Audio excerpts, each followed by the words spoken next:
नमस्कार दोस्तों। उम्मीद करता हूँ आप लोग अच्छे से होंगे, सुरक्षित होंगे। दोस्तों, आज के क्लास का विषय है इलेक्ट्रॉनिकी।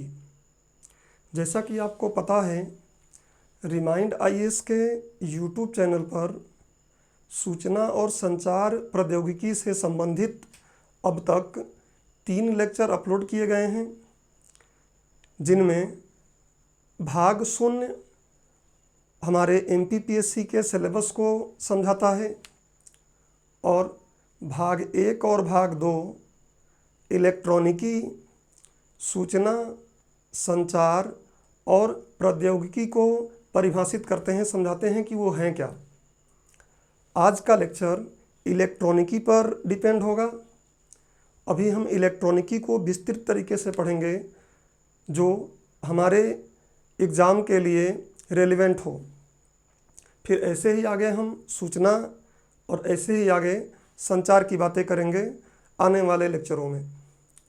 दोस्तों, एक चीज़ आपको और दिमाग में रखनी है कि यहाँ जो हम लोग पढ़ रहे हैं उसमें कहीं भी इलेक्ट्रॉनिक्स से जो स्टूडेंट इंजीनियरिंग करते हैं उस लेवल का हमें नहीं पढ़ना है। हमें इंजीनियर नहीं बनना है। इसलिए आप देखेंगे तो मैं जो विस्तार से पढ़ा रहा हूँ, इसका मतलब ये नहीं कि मैं आपको यहाँ इंजीनियरिंग की बातें पढ़ा रहा हूँ। यहाँ विस्तार से पढ़ाने का मेरा मतलब ये है कि जो चीज़ें हम पढ़ रहे हैं उसमें से संबंधित क्लास 6 से 6 से क्लास 12 तक अगर कुछ बातें आई हैं तो उनको हम समझ लें। जैसे कि आपने पिछले लेक्चर में देखा कि इलेक्ट्रॉन की बात आई तो मैंने इलेक्ट्रॉन समझाया। अब इलेक्ट्रॉन कोई इंजीनियरिंग की बात तो है नहीं, तो मेरे विस्तार से कहने का मतलब यही है कि जो 6 से लेकर 12th तक या 10th तक की बातें हैं उनको हम इसके साथ साथ समझते चलें और उसी लेवल की तैयारी हमको इलेक्ट्रॉनिक्स में भी करनी है, सूचना संचार उसी हिसाब की करनी है। हमें ऐसा नहीं है कि एक इंजीनियर जो होता है उसके हिसाब से तैयारी करनी है और जाके हम इन सामानों को बनाने लगें, इनका उत्पादन करने लगें। इस टाइप की पढ़ाई हमें नहीं करना है। ठीक है, तो अब हम लोग शुरू करते हैं क्लास को। और क्लास का अगर अच्छा उपयोग करना है आपको तो बेहतर ये होगा कि एक पेन और एक कॉपी लेकर ही बैठें।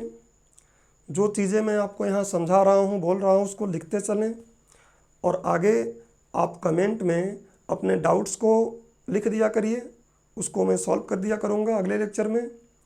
और अगर आपको ऐसा है कि मुझे बोल के लिखवाना है कोई बात, तो अगर आप लोग कमेंट में बताएंगे तो मैं समझाने के पश्चात एक क्लासरूम जैसा जैसे बोल के लिखवाते हैं वैसा भी कर दूंगा कि समझाऊंगा बोर्ड पर और डिक्टेट करके आपकी कॉपी में उसको लिखवा दूंगा।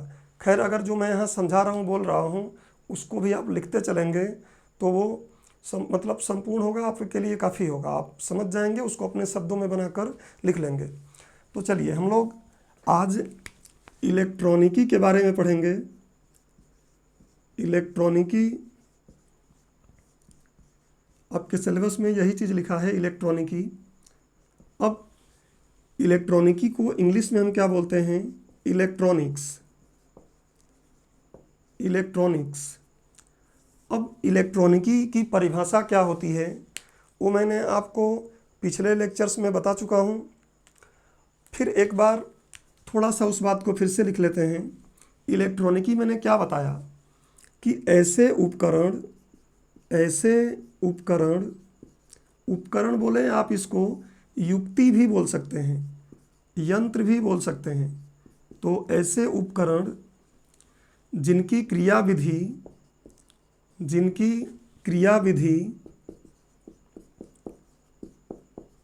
इलेक्ट्रॉनों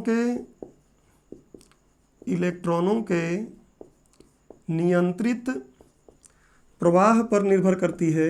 प्रवाह मतलब बहना, चलना, अभी देखेंगे आगे हम। नियंत्रित प्रवाह पर निर्भर करती है। क्या कहलाते हैं? इलेक्ट्रॉनिक उपकरण कहलाते हैं। इलेक्ट्रॉनिक उपकरण कहलाते हैं। ये तो हो गया इलेक्ट्रॉनिक उपकरण के बारे में।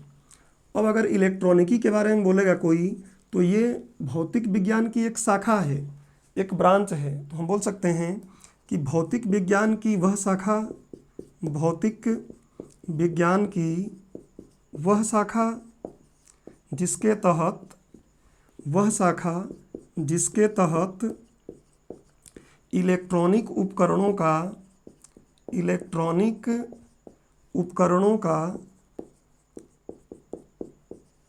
अध्ययन किया जाता है।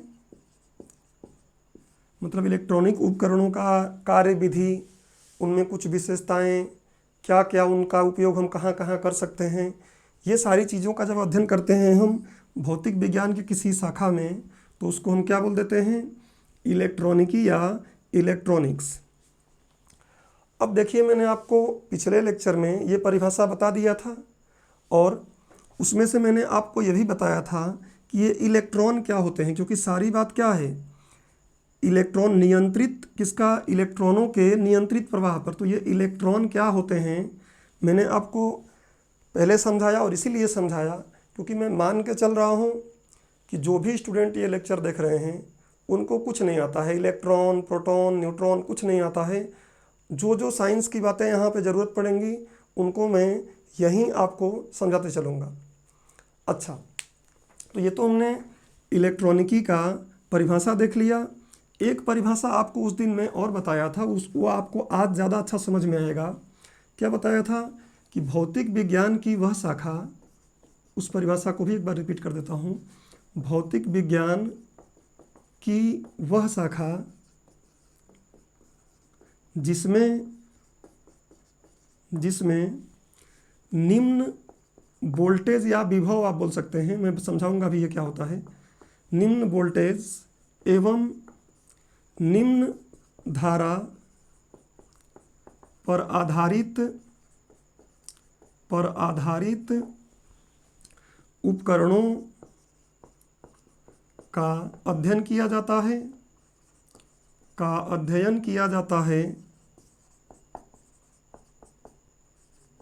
क्या कहलाती है, इलेक्ट्रॉनिकी कहलाती है।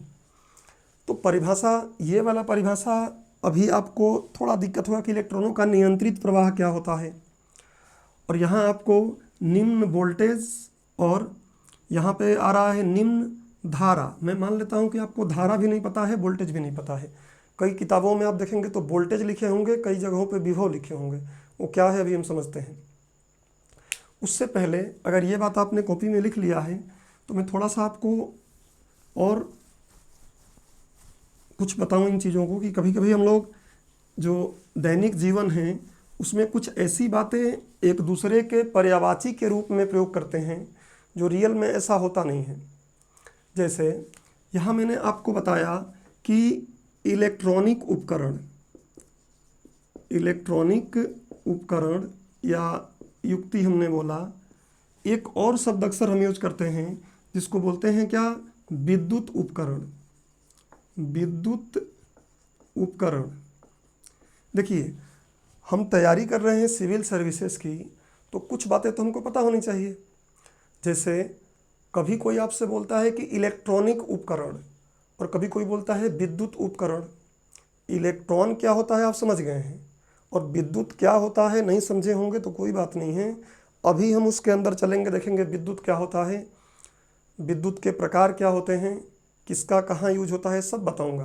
मैं पहले ही बोला हूँ कि इस लेक्चर में मैं आपको हर एक छोटी छोटी बातों को बताऊंगा, और इसलिए समय लगेगा, लेकिन समय एक बार लगेगा, उसके बाद फिर आपको कहीं कुछ नहीं देखना रहेगा, सारी बातें समझ में आ जाएंगी। तो देखिए, विद्युत उपकरण, कई लोग बोलते हैं कि इलेक्ट्रॉनिक उपकरण और विद्युत उपकरण, हम लोग दैनिक जीवन में इसको एक दूसरे के पर्यायवाची के रूप में प्रयोग करते हैं, लेकिन ऐसा नहीं है। अच्छा, इसको क्या हम लोग इंग्लिश से बोलते हैं, इसको बोलते हैं इलेक्ट्रॉनिक्स डिवाइस, और इसको हम क्या बोलते हैं, इलेक्ट्रिकल डिवाइस। इंजीनियरिंग जो लोग किए होंगे उनको तो इसके बारे में और ज़्यादा पता होगा। तो ये डिवाइस हो गया। अब इलेक्ट्रॉनिक उपकरण और विद्युत उपकरण में क्या अंतर है, तो हम लोग सिविल सर्विसेज की तैयारी करने के क्रम में कुछ इनकी विशेष बातों को देख लेते हैं कि किसको इलेक्ट्रिकल बोलेंगे और किसको इलेक्ट्रॉनिक्स बोलेंगे। चलिए, तो हम शुरू इधर से करते हैं कि विद्युत उपकरण क्या होते हैं। कि विद्युत उपकरण जो होते हैं ये क्या करते हैं, विद्युत धारा को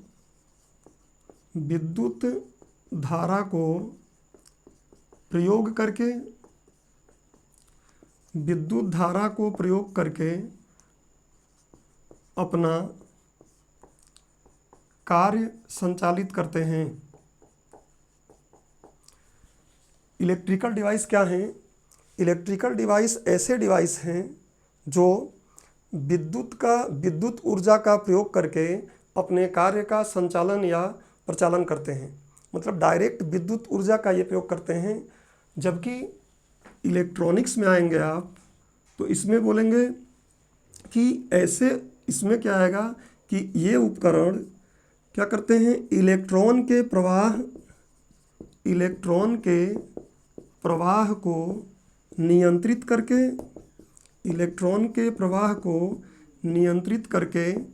अपने कार्य का संचालन करते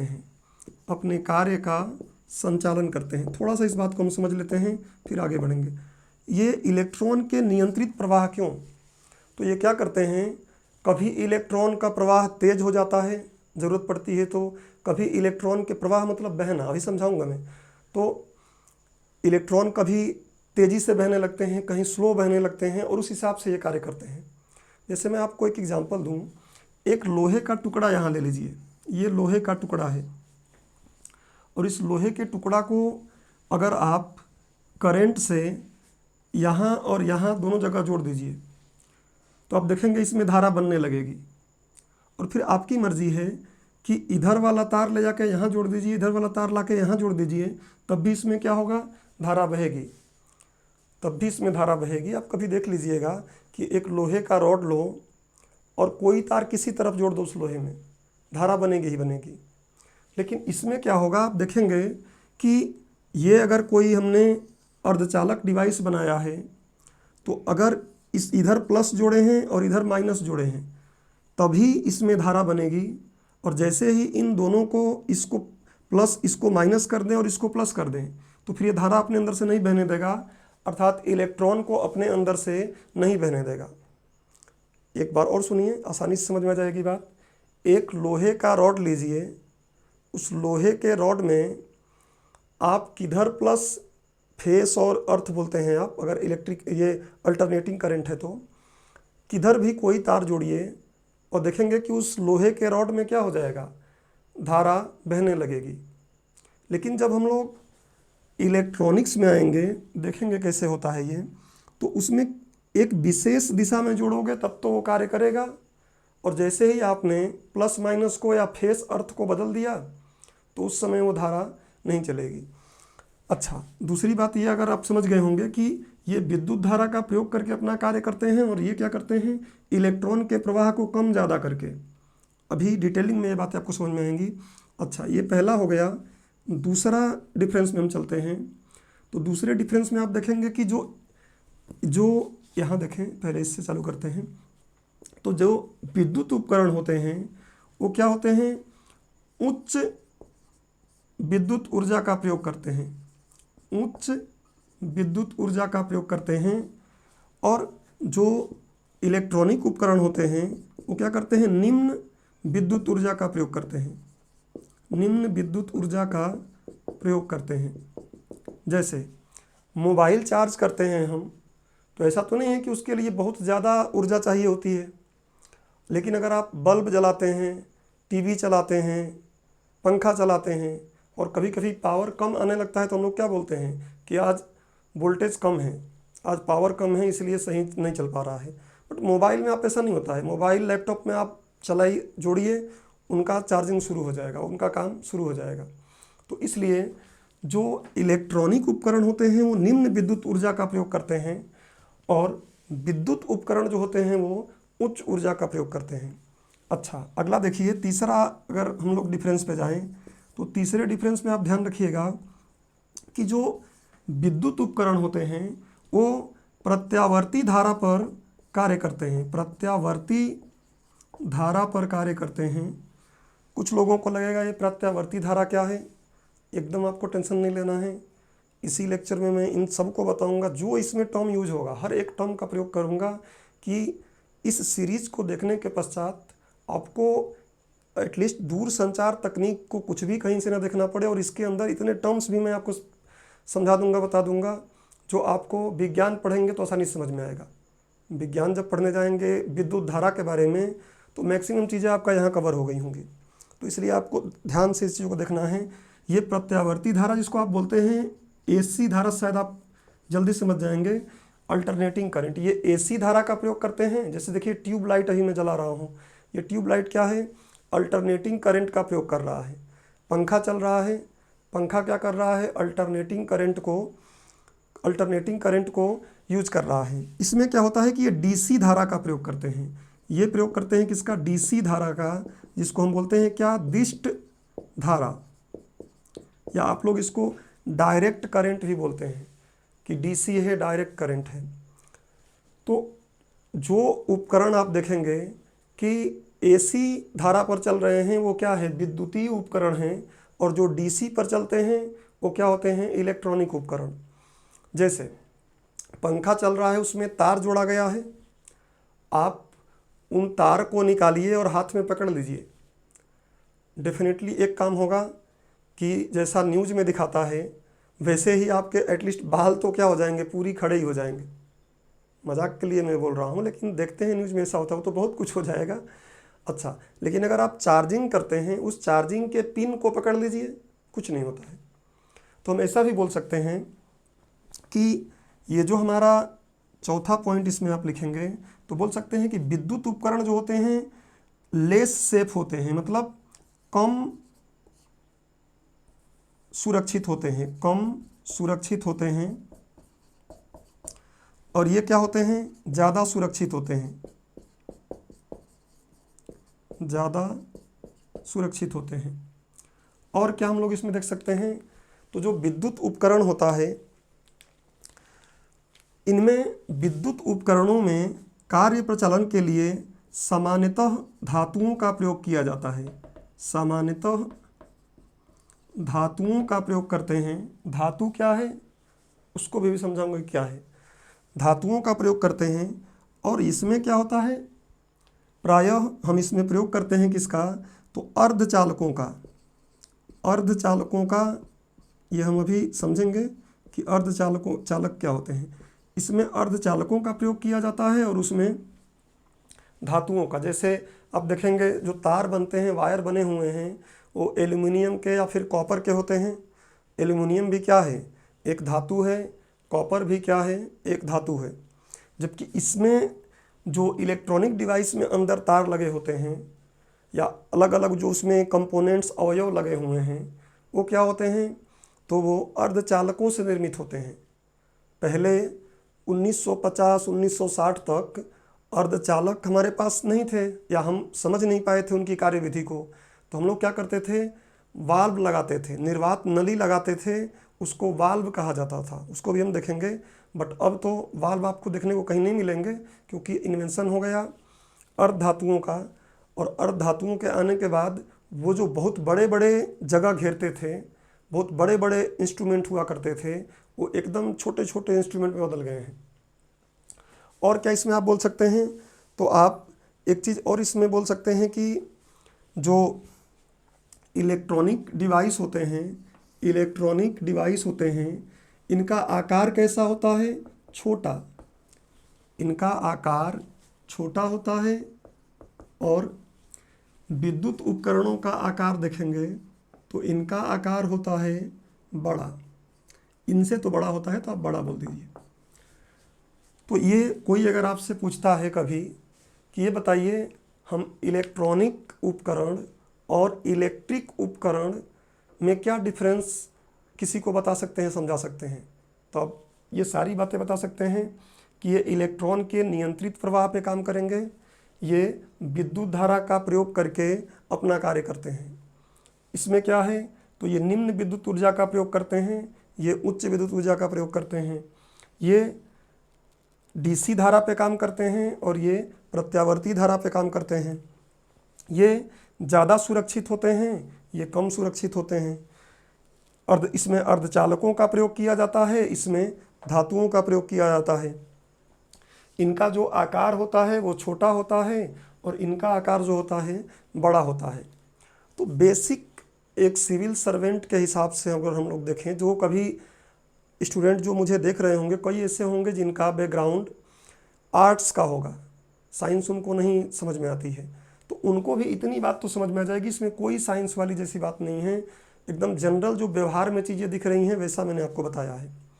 और पहले ही मैं बताया कि एक इलेक्ट्रिकल या एक इलेक्ट्रॉनिक्स इंजीनियर जैसा हमको नहीं पढ़ना है, हमको मैक्सिमम 12th तक की बातें पढ़नी है, उससे ज़्यादा नहीं। और जो मैं यहाँ पे बातें करूँगा वो इन्हीं के बीच की रहेगी, ऊपर की कोई बात नहीं करूँगा। अब अगर आप मेरे सामने बैठे होते तो क्या पूछते आप? सबसे पहले तो आप ये पूछते, क्योंकि इलेक्ट्रॉन मैंने आपको बता दिया है तो ये आपको समझ में आ रहा होगा, जाके आप देख लीजिए अगर नहीं समझ में आया हो तो। अच्छा, उसके बाद आपके पास आपका एक डाउट बन सकता है कि ये विद्युत ऊर्जा क्या है, या फिर आप दिमाग में आ सकता है कि विद्युत क्या है या विद्युत धारा क्या है। फिर आपके बाद दिमाग में आ सकती है बात कि ये डीसी दिष्ट धारा क्या है, और फिर आ सकता है कि ये प्रत्यावर्ती धारा क्या है। फिर आपके मन में एक और बात आ सकती है कि ये अर्धचालक क्या होते हैं और ये धातु या चालक क्या होते हैं। केवल चालक अगर हम बोलें तो केवल चालक क्या होते हैं, ये मैं उस हिसाब से बोला हूँ। बहुत से लोगों को ये बात आ रही होगी, लेकिन मैं यहाँ पर सबके हिसाब से चल रहा हूँ, और इसलिए इतनी बात के बाद, जो मैंने इतनी बातें अभी कर लिया है, इसके बाद मैं आपको पहले विद्युत के बारे में बताऊंगा, फिर विद्युत के प्रकार, डीसी धारा क्या है, एसी धारा क्या है ये बताऊंगा, और फिर हम लोग अर्धचालक और चालकों की बात करेंगे। ध्यान रखिए कि जो इलेक्ट्रॉनिक्स है, जो हमारा सिलेबस का पार्ट है, इसमें जो प्रयोग होते हैं अर्धचालक प्रयोग होते हैं। पूरा इलेक्ट्रॉनिक जो फिजिक्स है वो किस पर टिका हुआ है? अर्धचालकों पर। तो अर्धचालक के बारे में तो हमको डिटेल से थोड़ा पढ़ना पड़ेगा, और चालक का भी कुछ चीज़ें हम लोग समझ लेंगे। तो चलिए पहले आपको मैं विद्युत पर ले चलता हूँ। पीछे मैं आपको ले चलता हूँ छोटी क्लास में, और वहाँ आपको मैं विद्युत पहले क्लियर करके फिर आगे आता हूँ। ये बात तो आप आसानी से लिख लेंगे, अगर आपको एग्ज़ाम में पूछ लेगा कभी कि विद्युत उपकरण और इलेक्ट्रॉनिक उपकरण में अंतर बताओ, अगर आपने अब तक मेरी बात को ध्यान से समझा सुना तो आराम से लिख सकते हैं और रटना भी नहीं पड़ेगा। अब मैं आपको ले चल रहा हूँ विद्युत में, कि विद्युत क्या होता है, विद्युत क्या होता है, या फिर हम लोग सही तरीके से देखें तो विद्युत धारा पढ़ लेते हैं। क्योंकि विद्युत, ध्यान रखिए, एक स्थिर विद्युत होता है और एक विद्युत धारा होती है। तो स्थिर विद्युत क्या होता है? जैसे आवेश मैंने आपको बताया था, अगर मान लीजिए ये कोई चालक है, कोई पदार्थ है, इस पर आवेश इकट्ठा हो गए हैं, ये देखिए यहाँ पे आवेश इकट्ठा हो गए, चाहे वो धन वाले आवेश हों चाहे वो ऋण वाले आवेश हों, और ये आवेश अगर यहाँ से इधर नहीं जा पा रहे हैं, ये आवेश इसमें नहीं चल पा रहे हैं, तो हम बोलते हैं कि ये क्या है? स्थिर विद्युत है। ये स्थिर विद्युत है। मैं आपको जनरल चीज़ें बताऊंगा जिससे हमारा काम चल जाएगा, और उसको एकदम सिंपल लैंग्वेज में, मैं कहीं भी उसको जटिल करने का प्रयास नहीं करूंगा जिससे कि आपको समझने में दिक्कत हो। और उसके बाद भी कोई समस्या होती है तो उसका मैंने तरीका बता दिया है, कमेंट्स में लिखिए आप, मैं उसका आंसर दूंगा। मैं क्या बताया? आवेश मैंने आपको बताया था कि आवेश क्या होता है, उसमें मैंने आपको धनावेश ऋणावेश बताया था। तो अगर कोई भी वस्तु ये है और इस पर आवेश यहाँ इकट्ठा हुआ, लेकिन अगर ये आवेश यहाँ से यहाँ चल नहीं पा रहा है, आवेश को चलने का रास्ता नहीं मिल रहा है, तो हम बोलते हैं कि ये विद्युत तो है, लेकिन कौन सा विद्युत है? स्थिर विद्युत है। कुछ स्टूडेंट या कुछ किताबें विद्युत को वैद्युत लिखते हैं, इससे आपको कंफ्यूज नहीं होना है, चाहे वैद्युत बोलिए चाहे विद्युत बोलिए, एक ही बात है। अच्छा, तो स्थिर विद्युत आप समझ गए कि जब आवेश किसी जगह पर केंद्रित होता है लेकिन प्रवाहित नहीं हो पाता है, बहता नहीं है एक जगह से दूसरे जगह तक, तो उसको हम बोलते हैं क्या, स्थिर वैद्युत। अब हम लोग विद्युत धारा को समझेंगे। विद्युत धारा क्या है, तो जब मान लीजिए ये कोई पदार्थ है, चालक है, और इसमें हम तार से जोड़ देते हैं, ऐसे बैटरी ला के अगर ऐसे हम जोड़ देते हैं तो हम देखेंगे कि इसमें करंट आ जाता है, इसमें धारा बहने लगती है। होता क्या है कि ये जो आवेश इकट्ठा हुए हैं ना, ये मान लीजिए जहाँ पे अब ये प्लस है तो डेफिनेटली यहाँ से प्लस जा रहे होंगे, तो ये क्या हो जाएगा, प्लस प्लस से आवेशित हो जाएगा। और यहाँ माइनस हमने जोड़ा है तो यहाँ पे क्या हो जाएगा, इलेक्ट्रॉन इकट्ठा हो जाएंगे। अब क्या होगा, जब यही इलेक्ट्रॉन बहने लगेंगे, इसी यही इलेक्ट्रॉन यहाँ से घूमते घूमते घूमते घूमते यहाँ, फिर बैटरी के अंदर से घूमते इस पे, फिर ऐसे इलेक्ट्रॉन घूमने लगते हैं, तो उस समय हम बोलते हैं कि वो धारा कैसी है, विद्युत धारा है। अर्थात जब आवेश फ्लो हो पाते हैं, आवेश बहने लगते हैं, तो उसको हम विद्युत धारा बोलते हैं। और जब आवेश इकट्ठा हो लेकिन बह नहीं पाते हैं तो उसको हम क्या बोल देते हैं, स्थिर वैद्युत। खैर, स्थिर वैद्युत का हमारा यहाँ पे रोल बहुत ज़्यादा नहीं है। अगर आप देखेंगे तो स्थिर वैद्युत पूरा एक चैप्टर बन जाता है, बट हमें IIT JEE की तैयारी करनी नहीं है, इसलिए स्थिर वैद्युत आपके दिमाग में नॉर्मली ये सेट हो गया है, इतना काफ़ी है। अच्छा, अब देखिए क्या कहा गया कि जो इलेक्ट्रॉन होते हैं हमेशा क्या चलते हैं, वो तो माइनस से प्लस की ओर चलते हैं। हमेशा इलेक्ट्रॉन जो होते हैं वो माइनस से प्लस की ओर चलते हैं, और जो धनावेश हैं वो प्लस से माइनस की ओर चलते हैं। देखिए, मैंने आपको समझाने के लिए बोल दिया कि धनावेश प्लस से माइनस की ओर चलते हैं, लेकिन ये वर्ड डायरेक्टली यूज नहीं किया जाता है। इसमें ऐसा बोला जाता है कि इलेक्ट्रॉन माइनस से प्लस की ओर बहते हैं, और धारा जो बहती है इलेक्ट्रॉनों के बहने के कारण ही होती है।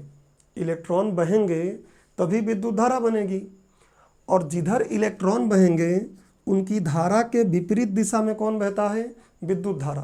अर्थात इलेक्ट्रॉनों के बहने के विपरीत दिशा में क्या बहने लगती है, विद्युत धारा।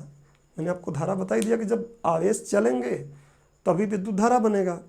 ये इलेक्ट्रॉन चल रहा है तो इसके चलने से विद्युत धारा बनी, लेकिन विद्युत धारा के चलने की दिशा किधर होती है, प्लस से माइनस की ओर, जबकि इलेक्ट्रॉनों के चलने की दिशा जो होती है वो माइनस से प्लस की ओर। कभी आपसे ऐसा क्वेश्चन पूछ सकता है कि इलेक्ट्रॉनों के बहने की दिशा होती है, तो ऑप्शन में एक दिया रहेगा, मान लीजिए कि इलेक्ट्रॉनों के बहने की दिशा के विपरीत, बोलेगा विद्युत धारा की दिशा होती है, और ऑप्शन में अगर आपको मिल जाए इलेक्ट्रॉनों के बहने की दिशा के विपरीत, तो वही सही करेंगे।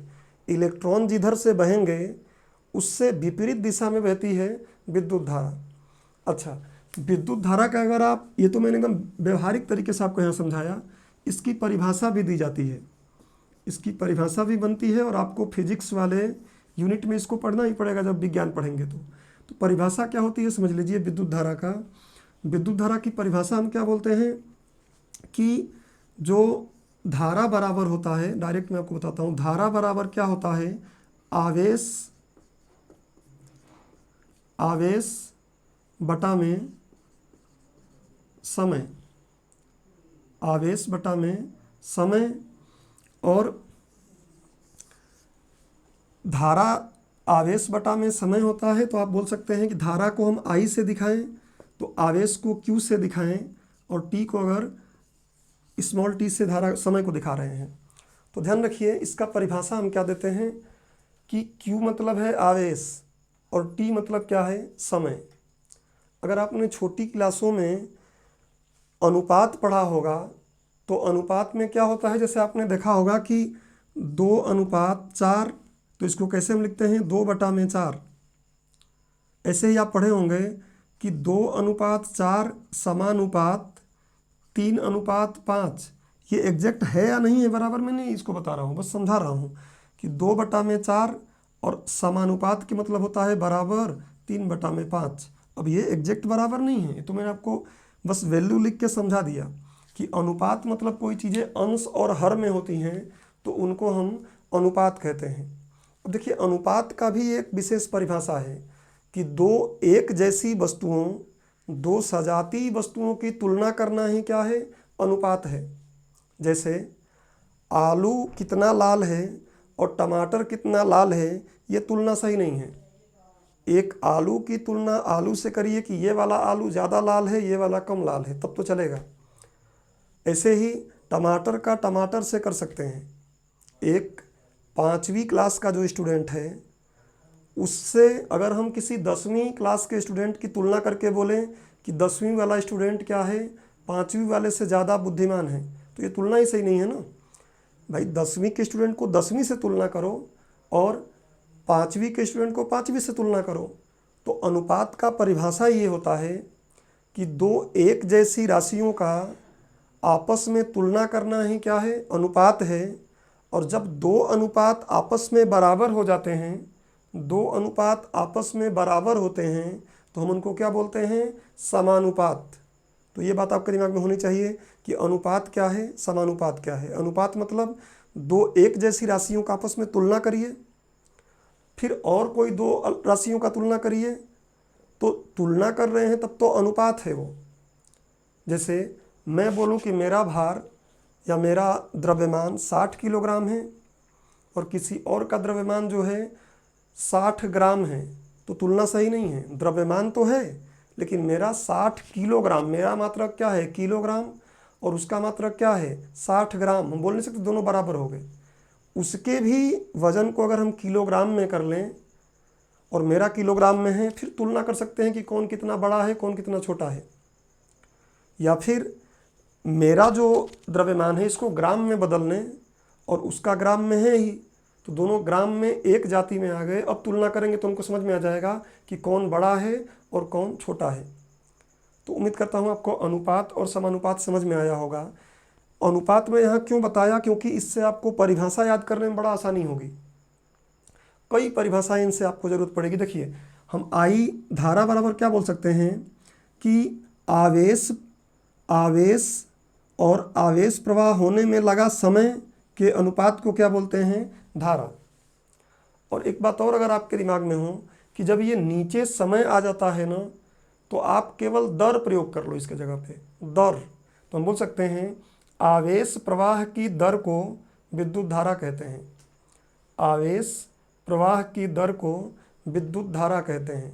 या ऐसा बोल सकते हैं किसी चालक में बहने वाले आवेश की मात्रा तथा उतने आवेश को बहने में लगे समय के अनुपात को विद्युत धारा कहते हैं।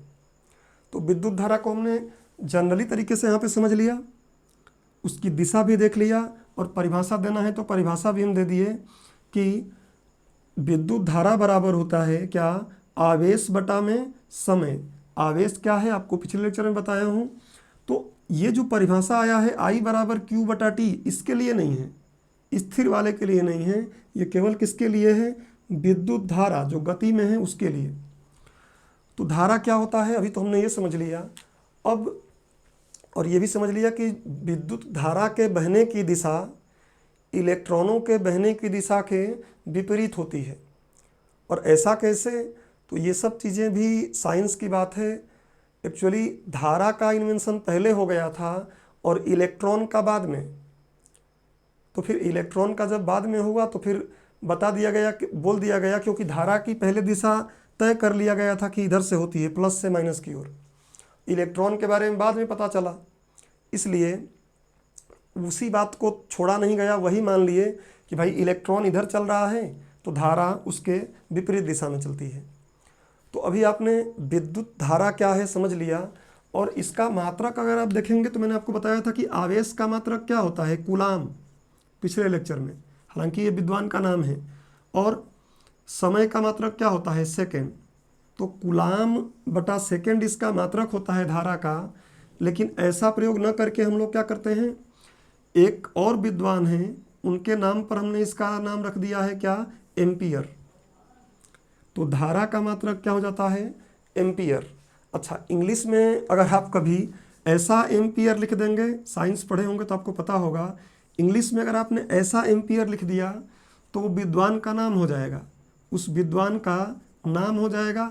और अगर स्मॉल से लिख देंगे ऐसे तो वो क्या हो जाएगा, विद्वान का नाम नहीं बल्कि मात्रक हो जाएगा, धारा का मात्रक हो जाएगा। तो ये चीज़ें जब विज्ञान का लेक्चर हम पढ़ते हैं तो विज्ञान वाले लेक्चर में आपको भौतिक विज्ञान में शुरू के 2-3 लेक्चरों में यही समझाया जाता है कि बेसिक बातें आपको आ जाएं। खैर अभी हम लोग तकनीक पढ़ रहे हैं, उसमें जो आवश्यक बातें जितनी हैं बीच में ऐड की तरह मैं डालते जा रहा हूँ। देखिए मैंने इलेक्ट्रॉनिकी पढ़ाना शुरू किया, उस इलेक्ट्रॉनिकी में कुछ शब्द आए जो आपको परेशान कर सकते हैं, तो वहाँ पे मैं एक ऐड जैसा उस चीज़ को जोड़ दे रहा हूँ जिससे कि आपको ये बातें भी क्लियर हो जाए। चलिए, तो धारा अगर आपको क्लियर हो गया तो हम अब आगे बात करेंगे कि ये धारा के प्रकार कितने हैं। विद्युत धारा भी आपने देखा था कि एक डीसी और एक एसी, एक डीसी धारा होती है और एक एसी धारा होती है। तो देखिए विद्युत धारा जो होती है, उधर तो हमने स्थिर को छोड़ दिया, केवल विद्युत धारा को लेंगे। तो विद्युत धारा जो होती है 2 प्रकार की होती है, एक होती है डायरेक्ट करंट, एक होती है डायरेक्ट करंट जिसको हम लोग अक्सर डीसी बोला करते हैं, और हिंदी में अगर इसको हम बोलें तो दिष्ट धारा बोलते हैं। मैं यहाँ दिष्ट बोल रहा हूँ, दुष्ट नहीं बोल रहा हूँ। तो दिष्ट धारा, और इसको हम क्या बोलते हैं, प्रत्यावर्ती धारा। इसका नाम है प्रत्यावर्ती धारा, जिसको हम बोलते हैं क्या, अल्टरनेटिंग करंट, अल्टरनेटिंग या अल्टरनेट करंट बोल सकते हैं, अल्टरनेट करंट। इसको शॉर्ट में डीसी, और इसको शॉर्ट में एसी।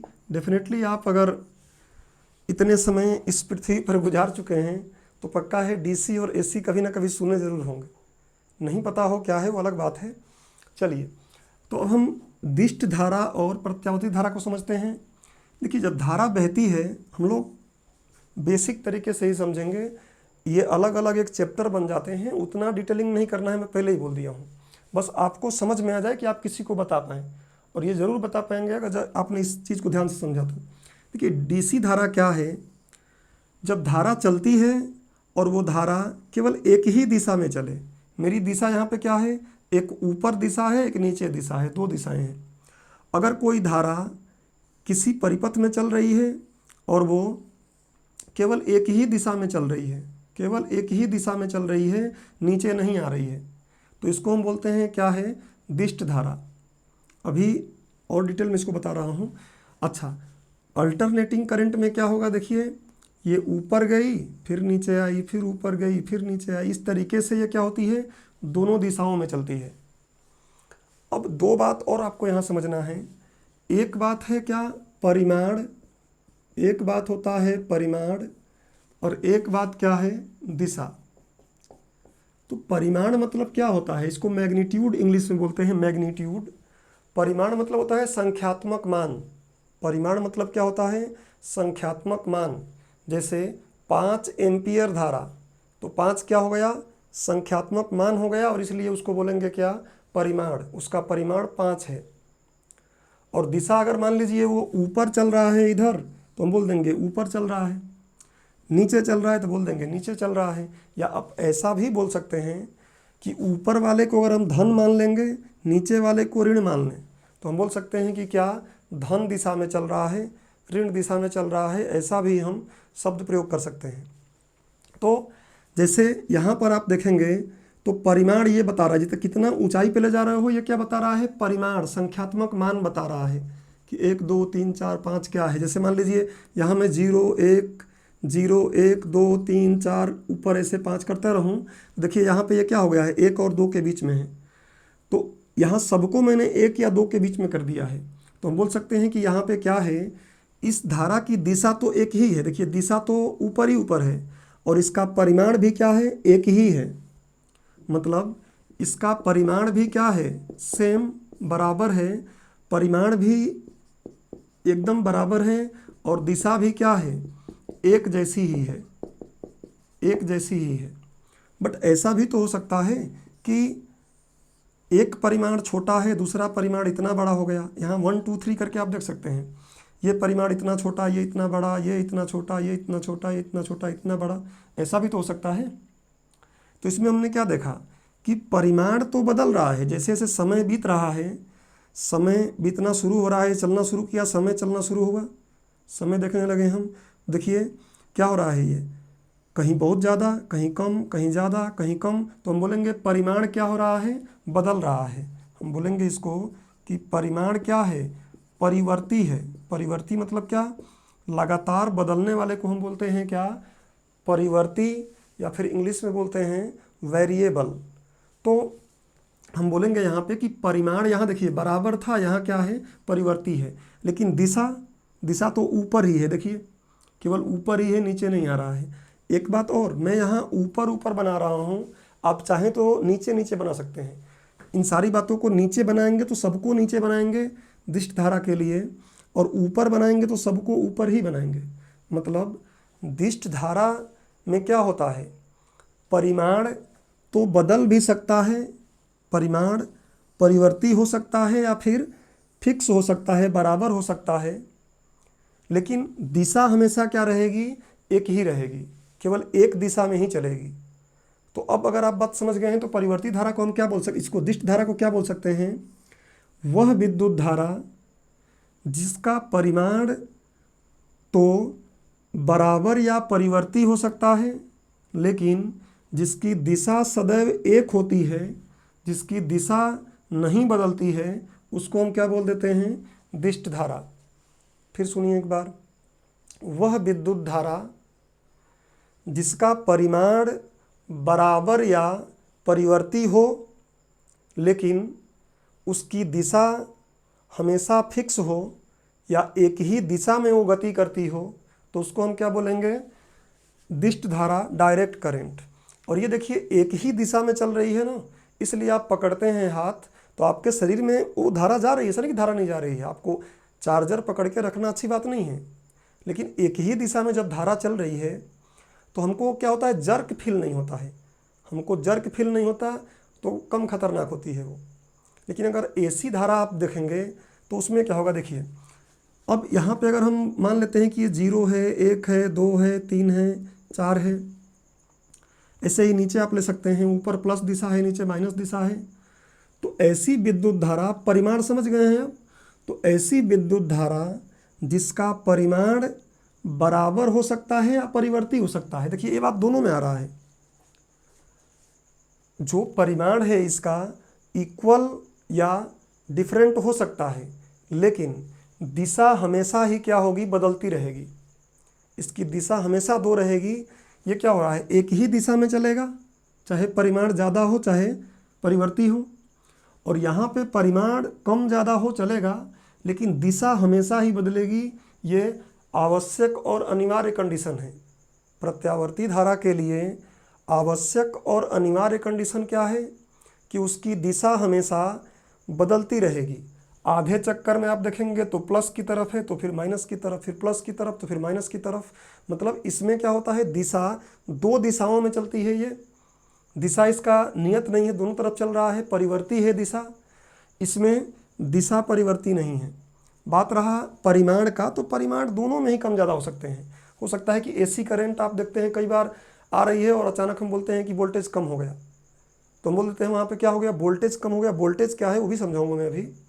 तो वोल्टेज एक तरीके से आप बोल सकते हैं क्या है, उसका आंकिक मान बता रहा है, अपने समझने के लिए कॉमन शब्दों में।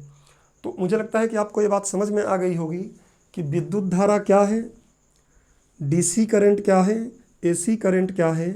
ध्यान रखिएगा, जो एसी करंट होता है वो बहुत खतरनाक होती है। अगर आप एसी करंट को पकड़ेंगे तो वो दोनों दिशाओं में चल रही है ना, इसलिए आप देखेंगे कोई पिक्चर वगैरह में दिखाता है, अगर तार पकड़ते हैं तो वो कांपने लगते हैं, या जो बोलते हैं वो हिल हिल के आती है आवाज़। इसलिए क्योंकि वो क्या है, प्रत्यावर्ती धारा है और बहुत तेज़ी से आपको नुकसान पहुंचाएगी और पूरा शरीर आपका उससे बिगड़ जाएगा, जबकि डीसी से ऐसा नहीं होता। अच्छा, लगे हाथों यहाँ पे जब धारा की बात हम कर ही लिए हैं तो एक बात और समझ लेते हैं कि ये जो दिष्ट धारा होती है, ये जो दिष्ट धारा होती है और ये जो प्रत्यावर्ती धारा होती है, इसमें आप देखेंगे कि जो प्रत्यावर्ती धारा है इसको मापने के लिए क्या करते हैं हम, तो ओमीटर और वोल्ट मीटर का प्रयोग नहीं करते हैं। आपने कभी सुना होगा ओमीटर और वोल्ट मीटर वोल्टेज को मापता है, आप तो ओमीटर समझिए। तो ओमीटर प्रत्यावर्ती धारा को नहीं मापता है, ओमीटर हमेशा किसको मापता है, दिष्ट धारा को। दिष्ट धारा को मापना है तो आप क्या प्रयोग करते हैं, ओमीटर एक अपैरेटस होता है। आप छोटे क्लासों में अगर 8वीं 9वीं 10वीं में प्रैक्टिकल किए हो तो आपने देखा होगा, और 11th 12th में भी देखा होगा अगर आप साइंस बैकग्राउंड के हो तो ओमीटर से इसको मापते हैं। और इसको कैसे मापते हैं हम, तो इसके लिए भी ओमीटर बनाते हैं हम, लेकिन उसका नाम क्या होता है, रक्त तप्त ओमीटर। बट इतना अपने को याद करना नहीं है, तो आ गया मन में तो बता दिया हमें। इसको रेड हॉट ओमीटर बोलते हैं क्योंकि ये गर्माहट के आधार पर बनाया जाता है, कितना गर्म कर रही है। और ये वाला जो होता है चुंबकीय गुण के आधार पर बनाया जाता है कि कितना चुंबकीय गुण बन जा रहा है। खैर ये जनरल आपको बात बता दिया गया, इसको याद कर सकते हैं। अब थोड़ी सी बात और हम समझ लेते हैं इसी दिष्ट धारा और प्रत्यावर्ती धारा की। इसको मैं मिटा रहा हूँ। देखिए दिष्ट धारा और प्रत्यावर्ती धारा अगर हम देखें तो इसमें कुछ और बात अगर हम मिलाएं कि जो विद्युत धारा होती है इसमें इसके कुछ प्रभाव होते हैं। विद्युत धारा के कुछ प्रभाव होते हैं, इफेक्ट होते हैं, कुछ प्रभाव उत्पन्न करती है ये। तो हमें ये समझना है कि दिष्ट धारा कौन सा प्रभाव उत्पन्न करती है और प्रत्यावर्ती धारा कौन सा प्रभाव उत्पन्न करती है। ये तो आपके साइंस में ही आ सकता है पेपर में, क्योंकि साइंस में आप इसको पढ़ेंगे वहाँ आ जाएगा। यहाँ मैं आपको सूचना और संचार प्रौद्योगिकी पढ़ा रहा हूँ और इसकी आवश्यकता होगी, इसलिए इसको मैं बता दे रहा हूँ। तो प्रभाव अगर आप देखेंगे तो दिष्ट धारा में 3 प्रभाव दिखते हैं। दिष्ट धारा में 3 प्रभाव दिखते हैं। 3 प्रभाव कौन कौन सा, तो एक हम बोलते हैं रासायनिक प्रभाव। क्या है अभी समझाता हूँ। रासायनिक प्रभाव, दूसरा क्या होता है दूसरा होता है चुंबकीय प्रभाव, और तीसरा होता है, इसको हम बोलते हैं ऊष्मीय प्रभाव। छोटी क्लासों में भी ये मिलता है। देखिए दिष्ट धारा में अगर हम प्रभाव देखें तो 3 प्रभाव मिलता है, ऊष्मीय, उसके बाद चुंबकीय और उसके बाद रासायनिक। अब थोड़ी सी बात हमको ये समझना पड़ेगा कि रासायनिक प्रभाव क्या है, चुंबकीय प्रभाव क्या है, ऊष्मीय प्रभाव क्या है। अब चाहें तो लिख लीजिएगा। प्रत्यावर्ती धारा में मुख्य रूप से कौन सा प्रभाव होता है, सिर्फ एक, और वो कौन सा है, ऊष्मीय प्रभाव। ऊष्मीय प्रभाव बहुत ज़्यादा होता है, इसलिए करंट लगता है तो आप देखेंगे हाथ पैर जो भी जहाँ करंट पकड़िए पूरा जल जाते हैं पूरी तरीके से, क्योंकि इसमें मुख्य रूप से ऊष्मीय प्रभाव ही होता है। जबकि जो हमारा दिष्ट धारा होती है उसमें तीनों प्रभाव होते हैं। अब ये 3 प्रभाव केवल हम लिख के रट्टा मार लें सही नहीं है, थोड़ा समझना पड़ेगा कि आखिर में इन प्रभाव का मतलब क्या है। तो देखिए रासायनिक प्रभाव मतलब क्या है कि जब किसी धारा को किसी विद्युत अपघट्य में प्रवाहित किया जाए तो वो विद्युत अपघट्य के सारे अवयव को, सारे एलिमेंट को तोड़ देती है, अलग अलग भागों में तोड़ देती है। अब बात आ रहा है कि विद्युत अपघट्य क्या है। तो विद्युत अपघट्य का मतलब होता है कोई भी ऐसा द्रव, कोई भी ऐसा लिक्विड जिसमें विद्युत धारा प्रवाहित कर सकती है, उसको हम क्या बोल देते हैं, वैद्युत अपघट्य। देखिए मैं यहाँ शब्द जो लिख रहा हूँ इसका नाम है वैद्युत या विद्युत अपघट्य। विद्युत अपघट्य, इलेक्ट्रोलाइट, इंग्लिश में इलेक्ट्रोलाइट बोलते हैं। देखिए वैद्युत अपघट्य क्या है, कोई भी ऐसा द्रव, लिक्विड जिसमें विद्युत धारा को प्रवाहित करने पर वो विद्युत धारा क्या करे, तो इस वैद्युत अपघट्य के अंदर जो अलग अलग अवयव हैं उनको ब्रेक कर दे, तोड़ दे। अवयव मतलब क्या होता है? जैसे हमारा शरीर क्या है, अलग अलग पार्ट्स से मिलकर बना है।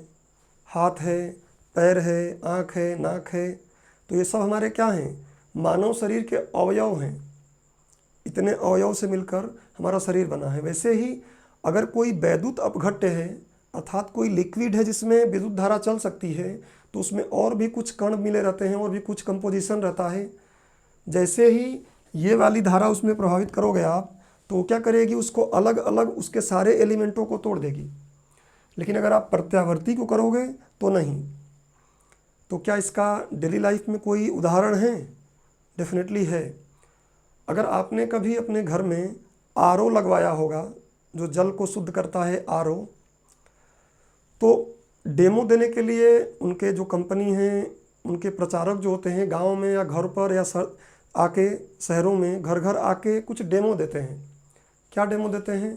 तो आप आपके घर पे आएंगे, बोलेंगे कि आप आरओ लगवा लो। आप बोलेंगे बिना आरओ का ही हमारा काम चल रहा है। तो वो बोलते हैं कि जो आप साफ़ पानी पीते हो उसको एक गिलास में लेकर आओ। तो हम क्या करते हैं, साफ़ पानी का एक गिलास लेके आते हैं और उनके पास एक रॉड जैसा रहेगा, उसको डाल देते हैं पानी में और किसी भी जो तार का प्लग है उसमें लगा देंगे। अब आप बोलेंगे कि घर में तो प्रत्यावर्ती धारा आती है, फिर कैसे उससे हो रहा है?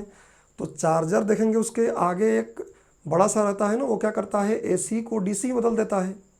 और वैसा ही वो लेके आए होते हैं सर्किट, एसी को डीसी में बदल के अंदर भेजता है। तो वो वैद्युत अपघट्य जो आपका जल है उसमें और भी छोटे छोटे, जैसे आप देखेंगे उसमें कुछ मात्रा में विटामिन्स के होते हैं, कुछ मात्रा में अलग अलग खनिज होते हैं। तो वो क्या कर देता है, उसको तोड़ देता है। और तोड़ता है तो जैसे दूध फटता है, देखते हैं कि हम कुछ अलग अलग उसमें, वैसे ही पानी फट जाता है और उसमें कुछ काले काले खनिज इस टाइप के दिखाई देते हैं। तो हमें देख के बहुत बेकार लगता है कि हम ऐसा पानी पीते हैं। तो बोलता है देखिए आपके पानी का हार्डनेस जो है इतना है। तो फिर वो बोलता है कि अब देखिए, या तो आप मंगा दीजिए एक बिसलरी की बोतल या कोई भी फिल्टर पानी का, या फिर वो खुद लेके आया रहता है। बोलता है कि देखिए ये बिसलरी का बोतल है और उसके पानी को ग्लास में रखेगा और फिर यही काम कराएगा। तो आप देखोगे वो काला काला बेकार तरीके से नहीं फटेगा, बल्कि येलो येलो कलर का हो जाता है, अर्थात उसकी हार्डनेस कम हो जाती है और जो उसमें मिनरल्स विटामिन्स हैं वो उचित मात्रा में मिलते हैं, जिससे हमारे शरीर को नुकसान ना हो। क्योंकि आपको पता है पानी हम पीते हैं तो उसको किडनी क्या करती है, सफाई करती है, उसको फिल्टर करती है। और अगर आप पहले से ही फिल्टर पानी पिएंगे तो किडनी को कम काम करना पड़ेगा। लेकिन शरीर पर डिपेंड करता है। गांव के लोग आज भी आप देखेंगे तो नॉर्मल पानी जो कुएं से और बोरिंग से निकलता है वही पीते हैं, कोई दिक्कत नहीं है। तो वो शरीर के हमारे जो अंग हैं उनके कार्य में आ जाता है। मैंने आपको समझाया कि वैद्युत अपघट्य क्या है। देखिए वैद्युत अपघट्य कोई भी, जैसे एकदम शुद्ध पानी ले लो, एकदम शुद्ध पानी जिसमें H2O रहे, तो उसमें धारा नहीं बहती है, उसमें विद्युत धारा बहेगी नहीं, इसलिए वो वैद्युत अपघट्य नहीं है। तो आप बोलेंगे अभी तो पानी को आप तोड़ रहे थे। तो जो पानी हम लोग पीते हैं वो मिनरल वाटर है, तमाम प्रकार के उसमें मिनरल्स जुड़े हुए हैं, उनमें आयन्स हैं उन मिनरल्स का, और वो आयन क्या करते हैं, धारा को बहा देते हैं। एकदम शुद्ध पानी लेंगे तो उसमें धारा नहीं बहेगी। तो चलिए एक आपने मैं आपको बताया रासायनिक प्रभाव। रासायनिक प्रभाव क्या है? तो बोलेंगे विद्युत अपघट्यों में विद्युत धारा के प्रवाह से यदि उसके अवयव टूट जाते हैं, बिखर जाते हैं, तो उसको हम क्या बोल देते हैं कि ये धारा का रासायनिक प्रभाव है। धारा का रासायनिक प्रभाव मतलब कि किस विद्युत धारा को किसी वैद्युत अपघट्य में, अर्थात चालक अपघट्य में जिसमें धारा बह सकती है, डाला गया, तो उसके अवयवों का टूटना ही क्या कहलाता है, धारा का रासायनिक प्रभाव। धारा का रासायनिक प्रभाव कौन दिखाएगा? दिष्ट धारा दिखाएगी, प्रत्यावर्ती धारा इस प्रभाव को नहीं दिखाती है। अगला क्या है? चुंबकीय प्रभाव। देखिए चुंबकीय प्रभाव क्या है? जब विद्युत धारा को फ्लो किया जाता है, बहाया जाता है, तो उसके आसपास एक चुंबकीय क्षेत्र बन जाता है। चुंबकीय क्षेत्र मतलब क्या?